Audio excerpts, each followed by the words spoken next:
Doctor Sameer we Kamat के नेतृत्व में डीआरडीओ एक बार फिर से भारत की मिसाइल ताकत को अगले स्तर पर ले जा रहा है। रुद्रम सीरीज के नाम से पहचाने जाने वाले ये हथियार अब तक एयर लॉन्च्ड एंटी रेडिएशन और स्टैंड ऑफ वेपन में भारत की नींव बन चुके हैं और रुद्रम 4 इस सफर का सबसे बड़ा कदम माना जा रहा है। अगर यह योजना सफल होती है तो भारतीय वायुसेना की स्ट्राइक क्षमता में बदलाव आएगा और स्ट्रेटेजिक डेटरेंस भी मजबूत होगी। रुद्रम 4 को हाइपरसोनिक स्पीड पर काम करने के लिए डिजाइन किया जा रहा है, मतलब यह मिसाइल मैक 5 से ऊपर की रफ्तार पकड़ने में सक्षम होगी, खासकर टर्मिनल फेज में। इसकी अनुमानित रेंज 1000 से 1500 किलोमीटर के बीच बताई जा रही है, जो रुद्रम 3 की 550 किलोमीटर रेंज से काफी ज्यादा है। रुद्रम परिवार का इतिहास छोटा नहीं है। रुद्रम 1 को 2020 में टेस्ट किया गया था, जिसकी रेंज लगभग 150 किलोमीटर थी और वह रेडिएशन इमिटिंग सोर्सेज जैसे रडार और कम्युनिकेशन नोड्स को निशाना बना सकती थी। इसके बाद आए रुद्रम 2 और रुद्रम 3 ने ड्यूल सीकर तकनीक अपनाई ताकि ये मिसाइलें सिर्फ रडार नहीं बल्कि पुख्ता ठिकानों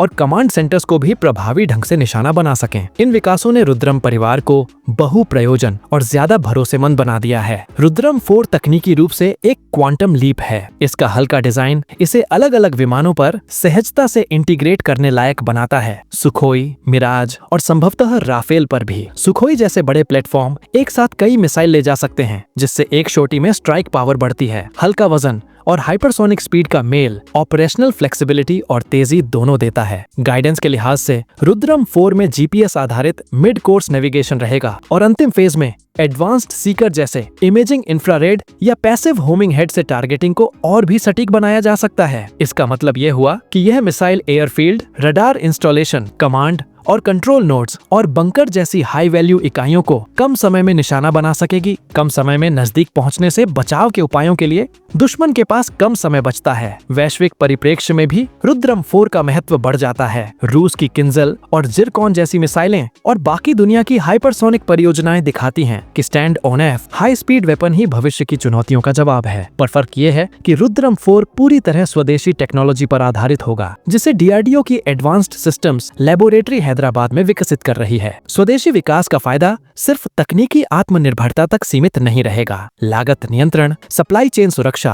और ऑपरेशनल अनुकूलन में भी बड़ा लाभ मिलेगा। ऑपरेशनल तौर पर रुद्रम 4 का इस्तेमाल कई तरह से किया जा सकता है। यह preemptive strike, pre impact air defence नष्ट करने या किसी महत्वपूर्ण सैन्य इंफ्रास्ट्रक्चर को निशाना बनाने के लिए उपयोगी रहेगा। चूंकि इसे स्टैंड ऑफ हथियार के रूप में बनाया जा रहा है, पायलट्स और विमानों की सुरक्षा बेहतर रहेगी और मिशन रिस्क कम होगा। अंत में कहें तो रुद्रम 4 न सिर्फ एक मिसाइल है बल्कि भारत की रणनीतिक क्षमता का प्रतीक है। अगर यह सफलतापूर्वक विकसित होकर सर्विस में आता है तो वायु शक्ति की पहुंच और प्रभाव दोनों बहुत बढ़ेंगे।